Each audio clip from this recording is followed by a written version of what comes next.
আলোক চেতনার মধ্য দিয়ে মানবতার মুক্তির সংগ্রাম ঈদে আজমের মহাবিপ্লব আমাদেরকে শুরু করতে হবে। আমরা সেই বিপ্লব শুরু করব। আমরা সব মানুষ জীবনের সত্য উপলব্ধির মধ্য দিয়ে যে আমরা যে কোনো ধর্মের মতবাদের মানুষ হই, আমরা বস্তুর ঊর্ধ্বে বস্তুবাদের ঊর্ধ্বে জীবনের সত্যকে বিশ্বাস করতে হবে।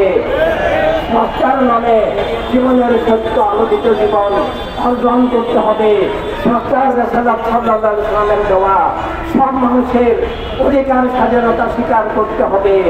সব মানুষের অধিকার স্বাধীনতা ভিত্তিক যে রাষ্ট্র ব্যবস্থা, যে বিশ্ব ব্যবস্থা, খেলাফতে ইনসানিয়াত, state all of life and humanity based on authority of every life, সেটা যদি না থাকে তাহলে আল্লাহ তাআলা সকল নবী রাসূল আলাইহিস সালামের মাধ্যমে এবং সর্বশেষে নানাবিক নবীর মাধ্যমে সব মানুষের জন্য যে সত্য দান করেছেন, জ্ঞান দান করেছেন, সর্বকল্যাণ দান করেছেন, অধিকার স্বাধীনতা নিরাপত্তা মর্যাদা মালিকানার যে জীবনের রূপরেখা, জীবনের রাষ্ট্র ব্যবস্থা, জীবনের বিশ্ব ব্যবস্থা দান করেছেন, সেটা হারিয়ে গেছে, সেটা উৎখাত হয়ে গেছে, সেটা ধ্বংস হয়ে গেছে।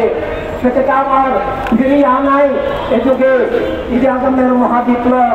ঈদে আজম শুধু দিবস পালন, শুধু আনুষ্ঠানিকতা নয়, ঈদে আজম প্রতিটি মানুষের কাছে সত্য পৌঁছে দেওয়া যে জীবন আল্লাহ তাআলার নামে হবে।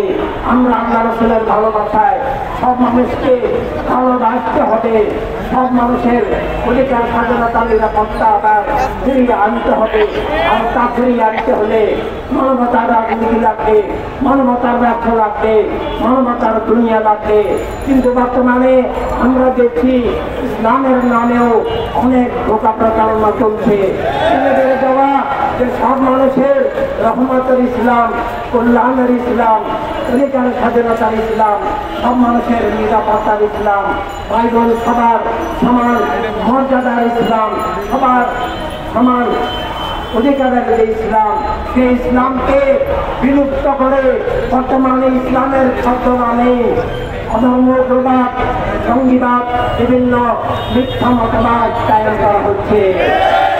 ইসলামের ছদ্মবেশে আবার ওইখানে জাহেলিয়াত আসছে।